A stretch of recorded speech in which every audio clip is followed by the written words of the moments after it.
C'est l'heure de notre rendez-vous extra-naturel avec Terra Cultura. Terra Cultura, le média associatif indépendant lié à la nature, aux traditions, à l'environnement. Cette semaine, nous allons nous allons rendre une petite visite, faire une petite visite au Père Noël, cette circonstance, et nous allons parler des rennes en Islande, une histoire de survie et d'adaptation. C'est le dossier de la semaine de Terra Cultura. Avec nous, Damien Lafont, le rédacteur en chef. Bonjour Damien. Bonjour Frédéric. Alors nous le savions, vous êtes déjà allé en Islande puisque vous nous aviez rapporté de fabuleuses photos d'aurore boréale avec même des vidéos. Vous nous aviez emmené en voyage autour des traditions et des légendes sur ces phénomènes lumineux magiques qu'on trouve autour des pôles.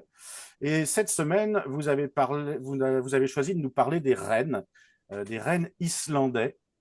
Vous nous racontez dans ce reportage qu'ils ont été introduits là-bas. C'est pas une espèce endémique. Exactement. C'est une espèce qu'on peut rencontrer de temps en temps sur une partie de l'île. Alors, on ne les trouve pas partout sur l'île, mais plutôt sur l'est et à des périodes qui ne sont pas forcément toujours les plus simples. Et ils ont été importés au XVIIIe siècle de Norvège, essentiellement pour la viande au départ. Et puis, il en est resté quelques colonies qui vont se réfugier au printemps dans les forêts islandaises. À savoir qu'il n'y a pas beaucoup non plus de forêts en Islande. Et le reste du temps, ils vadrouillent dans les plaines. Les plaines qu'on peut retrouver dans l'est de l'Islande. Et c'est des animaux brouteurs, donc on les voit par petites colonies de 5 à 10 individus. Et alors j'en ai vu quelques fois, pas tout le temps, parfois au loin, et puis parfois j'ai eu de la chance, comme sur les photos, en plein hiver, au mois de février, en pleine tempête. Et bon, j'ai saisi l'occasion de capturer quelques images et puis d'affronter le froid et le vent islandais. Voilà, alors, c'est quoi leur régime alimentaire, hein? Si j'ai bien compris, ils mangent des lichens, c'est des mousses, des C'est choses. exactement ça, ouais, ça va manger, c'est des herbivores, donc ils vont manger un peu comme les cerfs, comme les caribous, ça fait partie de la même espèce, hein, ils vont manger, ils vont brouter de l'herbe, ils vont aller manger du lichen, enfin tout ce qui est aux alentours des forêts, on va dire, voilà, on les trouve toujours la tête baissée à grignoter quelque chose au sol. Alors, vous dites que dans cet article aussi que le cheptel se monte à 3000 individus. Ouais. Alors, c'est une belle population, certes, mais c'est pas énorme non plus. Et vous dites que les Islandais régulent cette population. Ouais. Ils régulent la population parce que déjà, l'espace naturel est pas forcément propice. Alors, 3000 individus, c'est ce qu'il y a aux dernières sources que nous, on a eues, mais il y en a eu plus. Il y en a eu plus que 6000 même. Ça s'étend beaucoup et puis la zone euh, est pas non plus excessivement grande. Comme je vous ai dit, c'est réparti sur euh, une, euh, une partie de l'île, à savoir que l'Islande, c'est vraiment une terre assez particulière parce qu'il y a aussi beaucoup de volcans, il y a des lagunes, il y a des fjords, il y a quelques forêts et il y a des endroits où il n'y a pas du tout de végétation. C'est-à-dire que c'est propice à aucune autre espèce animale. On va voir un peu de lichen ou de mousse pousser sur la pierre volcanique, mais on peut faire des kilomètres et des kilomètres de route et ne voir aucun arbre, aucune végétation. Et puis il y a aussi tout ce qui est aux abords des cascades et des chutes d'eau. On va voir une autre végétation, mais qui n'est pas celle propice aussi pour les rennes. Donc ils sont vraiment, on va dire, répertoriés à une zone spécifique de l'île. Donc c'est aussi pour ça que c'est régulé. Et c'est régulé aussi voilà, pour l'industrie, on va dire, alimentaire et puis pour la viande, quoi. D'accord, donc ils le mangent, c'est pas pour Là, ils le faire. mangent. Ouais. Pourquoi est-ce qu'ils l'ont introduit? C'est vraiment pour la consommation. C'était pour la consommation au XVIIIe siècle, dans la fin des années 1700, par le gouvernement danois à l'époque, qui était à la gouvernance. C'est toujours un peu pas le cas, mais il y a beaucoup de choses à cette époque-là qui sont venues du Danemark. Et donc, c'était pour eux la possibilité à des moments où il était très difficile de manger, de pouvoir avoir de la viande et aussi avoir du cuir pour se protéger du froid, parce que c'est un animal qui a une spécificité avec donc son pelage, qui a un pelage d'hiver qui est très très très rude, qui est très Dense. euh, dense exactement. Et il faut savoir que l'Islande, l'hiver, alors il fait pas forcément toujours très froid, mais le vent est vraiment, c'est une catastrophe là-bas, quoi. C'est des centaines de kilomètres heure, quoi. Plus de 100 kilomètres heure une grosse partie de l'année. Et puis donc, il n'y a pas forcément énormément de neige. Il neige beaucoup, mais c'est pas le Groenland. Voilà, D'accord. Donc, c'est des conditions sauvages, rudes, hein. On connaît un petit peu cette terre de volcans c'est qui ça. attire d'ailleurs beaucoup de touristes. On en reparle après, mais Ouais. les Islandais, je reviens sur ce cheptel de 3000 têtes. Les Islandais, vous dites donc qu'ils régulent cette population. C'est pas vraiment un peuple de chasseurs au départ. C'est plutôt quoi? Des pêcheurs? Beaucoup de pêcheurs, alors pêcheurs en mer, et il faut savoir que la mer tout autour de l'Islande est relativement hostile. Moi qui ai fait plusieurs sorties en bateau, je peux vous assurer qu'il faut être un très bon capitaine pour prendre le bateau et puis, et puis affronter la mer un peu déchaînée, le vent et puis l'eau est froide, quoi. C'est 3-4 degrés toute l'année. Donc oui, c'est une terre on va dire, de pêcheurs. Et puis avec toutes les cascades, les glaciers qu'il y a eu aussi pas mal de cours d'eau, de fleuves qui sont très bénéfiques pour la prolifération des saumons. Alors, il y a beaucoup de pêcheurs à la mouche. C'est une des particularités de l'Islande. Il y a beaucoup de gens qui vont pratiquer la pêche à la mouche. C'est aussi un tourisme, la pêche là-bas. Donc, il y a beaucoup de gens qui viennent se déplacer en Islande pour les pêcher dans les endroits, les lacs, et remonter les cours de rivière jusqu'aux belles cascades islandaises. Il y en a des milliers. On Il y en en est a en vraiment train des milliers. de voir en même temps qu'on est en train de discuter les photos que vous avez prises là-bas. Euh, vous nous racontez un petit peu les circonstances de ce tournage, de ce shooting, on pourrait dire, plutôt pour des photos. Qu'est-ce qui Ouais, est... c'est un peu un coup de chance. Alors, c'est vrai que j'en avais déjà vu plusieurs fois au loin.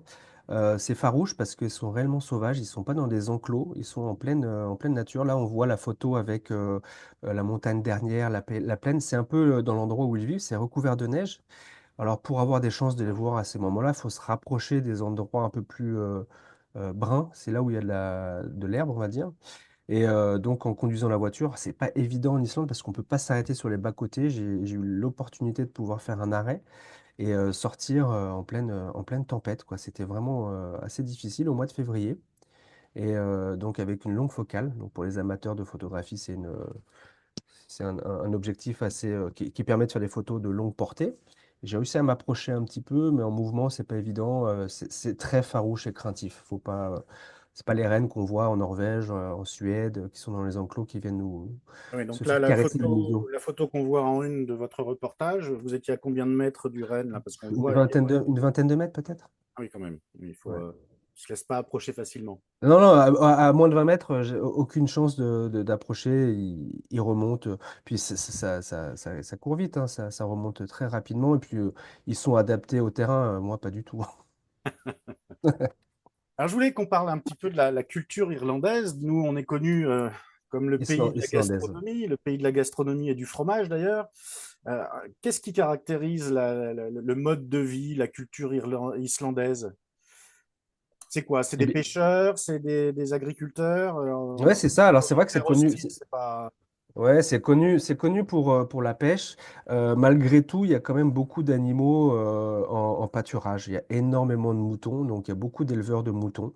Je ne sais plus à combien s'élèvent les chiffres, mais je crois que c'est entre 150 000 et 300 000 moutons, peut-être plus, ce qui représente presque la population islandaise. Donc, il y a à peu près 350 000 Islandais répertoriés sur toute l'île. Il y a aussi des éleveurs de vaches pour le lait. Alors, on n'a pas beaucoup, c'est des vaches, on n'en voit pas souvent. Il y a beaucoup de poneys islandais aussi.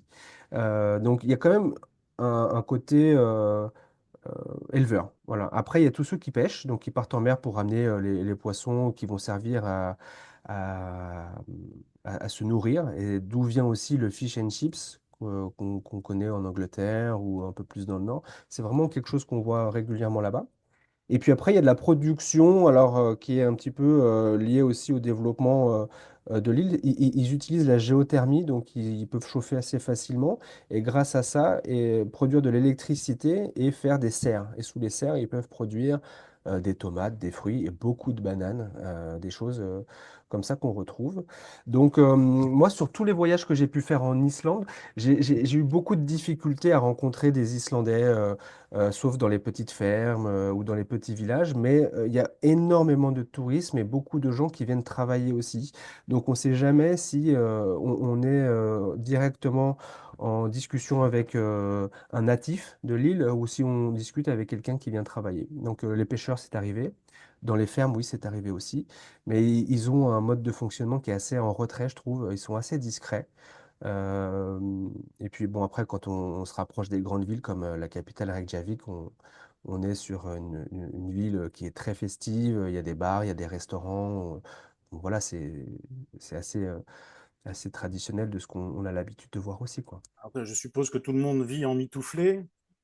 Mais non, c'est ça le pire, c'est que, mais oui, nous oui, mais pour avoir passé, je sais plus, un mois de juin où il faisait 5 degrés, 10 degrés, je me souviens, moi, voir les gens en short, t-shirt, et moi être avec ma doudoune, écharpe, bonnet, gants, etc.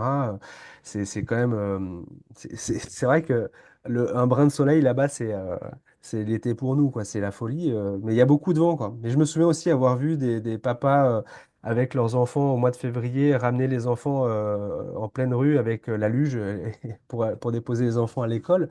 Euh, c'est quelque chose qui paraît normal. Et nous, on était mais vraiment emmitouflés. Voilà, on n'a pas le même ressenti, quoi. Voilà, c'est le signe distinctif des autochtones et des touristes, en fait, hein. Voilà, ouais. On les reconnaît La facilement. doudoune, le bonnet, tout l'attirail.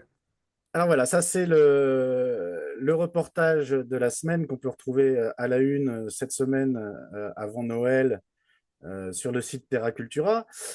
Et je voudrais qu'on parle parce que vous avez mis en ligne, on en a parlé il y a une quinzaine de jours, vous avez lancé une chaîne de podcast sur le site Terra Cultura. Oui.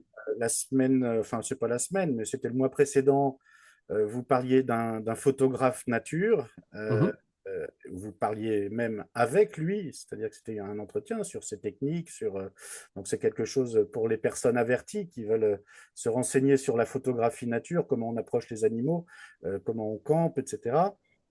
Et là, retour à Bali, euh, donc c'est le grand écart parce que vous me disiez que vous aimiez beaucoup aller en Islande, pardon.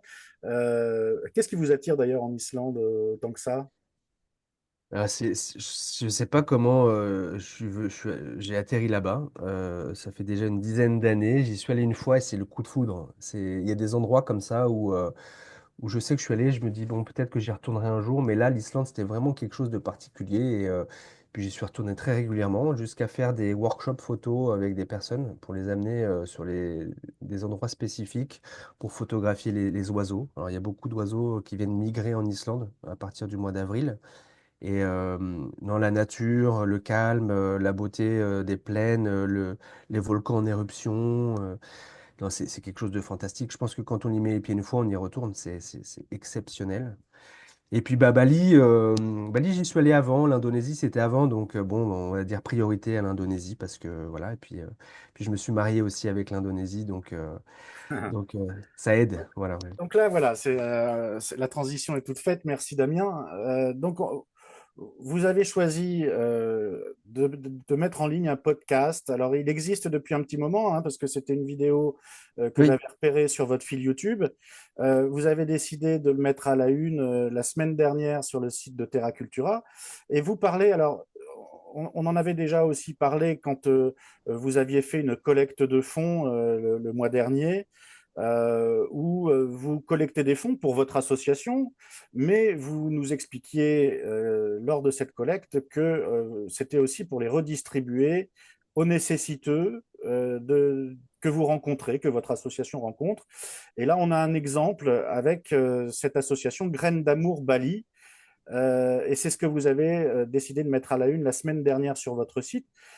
C'est quoi cette association? Qu'est-ce qu'elle fait? Elle est donc à Bali. Et quelles sont les personnes que vous rencontrez? Quels sont leurs besoins? Mais Pierrick Tréguier et sa femme ont décidé, après Covid, de venir en aide à ceux qui en avaient besoin, parce qu'il y a eu quand même de gros ravages avec le Covid, des gens qui ont eu des besoins assez importants en nourriture. Donc ils ont créé cette association qui s'appelle Graines d'Amour Bali, dont le but est de faire des collectes pour apporter à ceux qui en ont besoin de la nourriture. Et puis petit à petit, ils sont allés aussi dans certains villages qui avaient des problèmes autres en habitation. Donc certains donateurs ont pu, avec l'association d'autres dons, créer une belle cagnotte pour refabriquer des maisons en dur. C'est vrai qu'il y avait des maisons qui étaient en bambou avec les inondations. En ce moment-là, c'est une catastrophe sur Bali. Il y a pas mal de maisons qui sont donc détruites et puis les habitants qui sont dans le besoin. Donc en fait, cette association elle permet de créer des maisons en dur, d'abriter les gens et de aussi profiter de tout ça pour éduquer les enfants et d'aider les écoles et puis les centres d'éducation autour pour que les enfants puissent bénéficier d'une éducation de longue durée. Donc, on a la possibilité, en faisant un don de 30, 40, 50 euros par mois, de pouvoir assister un enfant et puis lui assurer d'avoir de quoi aller un peu plus loin dans ses études et puis de pouvoir peut-être apprendre l'anglais ou une autre langue et puis de faire autre chose que de se retrouver dans la difficulté du village. Il y a certains villages isolés à Bali qui ont besoin d'aide, dont ce village-là qui est à côté de Lovina. Et en plus de ça, Lovina, c'est une zone assez touristique où il y a du monde qui vient, mais eux, ils sont à côté, ils ont vraiment rien du tout, un accès difficile, un accès à l'eau parfois pas terrible. C'est assez compliqué. Donc voilà, ça c'est la mission de Pierrick et de sa femme. Et nous, on s'engage de les aider aussi. Donc quand on a des dons, là, on retourne bientôt en Indonésie, on va s'organiser pour voir comment on peut aider un peu plus cette association. Et puis aussi, pendant nos voyages, euh, à la rencontre de ceux qui ont besoin d'urgence, comment on peut le faire. Donc ça va arriver là, au mois de janvier, février, quand on est de retour en Asie. On a déjà des idées sur des soutiens à l'école, de matériel scolaire, stylos, cahiers, parfois du matériel simple, hein, des ballons pour que les enfants puissent jouer et faire du sport aussi, plutôt que de rentrer à la maison et d'être sur les écrans tout de suite, quoi. C'est quelque chose assez catastrophique aussi, les écrans en Asie, euh, Ah oui. les plus jeunes. Ouais, ouais, beaucoup, ouais. Alors, c'est vrai qu'Internet a développé beaucoup de bonnes choses, mais malheureusement, c'est une solution un peu trop facile pour les parents de les laisser à 2 3 ans devant les écrans, alors qu'ils pourraient profiter de plein de belles activités Être autour. dehors, hein, c'est la même Exactement. chose en France, hein. Eh oui. Je voulais qu'on parle de cette photo, je la trouve très belle, cette photo. Ouais. Alors, Euh, là, je l'ai partagée, c'est la photo qu'on trouve sur votre site. ouais. Donc, je suppose qu'on voit Pierrick. Pierrick, sur la gauche avec la casquette. C'est quoi l'histoire de cette photo? Il venait de me présenter la maison qu'il venait juste de finir de construire pour cette famille. Et c'est les retrouvailles entre cette femme et puis Pierrick qui était contente de le revoir, qui après pleurait dans ses bras. Et puis c'est vrai que elle travaille, elle, sur les chantiers. Donc elle porte sur sa tête des batacos, ça s'appelle. Ce sont des briques, des pierres qu'elle amène sur les chantiers pour que les autres puissent faire des constructions. Et puis parfois, elle fait travailler ses enfants parce qu'elle a besoin de main-d'œuvre. Donc les enfants ont 8 et 10 ans et pareil, se mettent à l'œuvre pour travailler en famille. Et ils ont eu en fait une inondation. Donc on voit un petit peu autour les pierres, mais tout autour de cette maison, ils sont, comment dire, entourés d'autres maisons. Et au-dessus, il y a des Européens qui vivent avec une piscine à débordement, etc. Et puis eux, ils sont dans un refoncement à 300 mètres de la route principale, donc il faut passer par derrière, etc. C'est un peu compliqué. Donc il y a eu des inondations, ils se sont fait engouffrer par l'eau. On peut le voir sur la vidéo, je crois, sur YouTube. Et puis tout était ravagé. Donc à partir de là, ils ont mis en place une cagnotte pour faire augmenter ces demandes de dons et qu'on puisse derrière faire construire quelque chose en dur pour que les enfants puissent être à l'abri, puis les parents aussi, quoi. Ouais, c'était vraiment une très très belle expérience. C'est du bon boulot qu'ils font sur Bali. Il y en a besoin. Voilà. Et donc, vous apportez votre contribution comme vous le pouvez, avec vos moyens, à Comme cette... on peut, comme voilà, on essaie de faire contribuer les autres, d'avoir fait le podcast, on en a profité à cette période de l'année pour que les gens puissent se réveiller et puis participer voilà, à leur cagnotte aussi. La vidéo, c'était pour faire un petit peu de visibilité pour que les gens puissent voir les conditions de réalisation et puis comment vivent aussi les gens. Donc, on essaye comme on peut de faire. Là, on sait déjà qu'en rentrant en Indonésie, on va collaborer sur des idées et puis on fera un apport soit en argent ou soit en matériel. On va réfléchir. Voilà, et on peut donner à cette association. Bien sûr, oui, ouais, vous pouvez donner. Je crois que le lien est mis en place. C'est une cagnotte qui est sur Hello Asso. Si c'est pas le cas, je vais la rajouter, mais je crois que c'est déjà Ah non, fait. Et ça, effectivement, il y a un lien vers Hello ouais, Asso. voilà, ouais. Et puis vous pouvez donner soit par mois un petit montant, ou soit en une fois, ou soit vous pouvez parrainer un enfant à 30, 40, 50 ou un peu plus euros par mois. C'est au choix. De toute manière, c'est très bien dirigé après. Voilà, donc c'était le dossier de la semaine et de la semaine dernière, à retrouver sur le site terra-cultura.com. Cette semaine, le dossier, nous venons d'en parler, c'était les rennes islandais, introduits malgré eux en Islande, mais ils s'y adaptent très bien. Et cette association, donc, Graines d'amour Bali, qui vient en aide aux nécessiteux à Bali, vous l'avez dit, pour les enfants, pour une éducation un petit peu plus poussée et pour des catastrophes et aider la population locale que vous allez rejoindre bientôt. Vous allez vous retrouver au soleil. Eh oui, dans 2 semaines déjà. Ça approche. Ça approche vite, oui. Donc la semaine prochaine, le dossier de Terra Cultura. Retour en Australie avec les dingos, une espèce de canidé, de chien, on va dire, qui est un peu mal vu, mais qui a sa place aussi eh bien, dans l'environnement australien. Voilà. Et nous retrouverons Svetlana Markov, Exactement, notre Svetlana. correspondante au Oui. show en ce Au moment. chaud, ouais. Ouais, ouais, elle est bien, elle. Bon, eh bien, Damien, je vous souhaite à vous et à Terra Cultura de bonnes fêtes de fin d'année, puisque Merci. dans la période festive de la fin d'année. Et on se retrouve l'année prochaine. Exactement. À Merci bientôt. beaucoup. À bientôt. Bonne fête. Au revoir.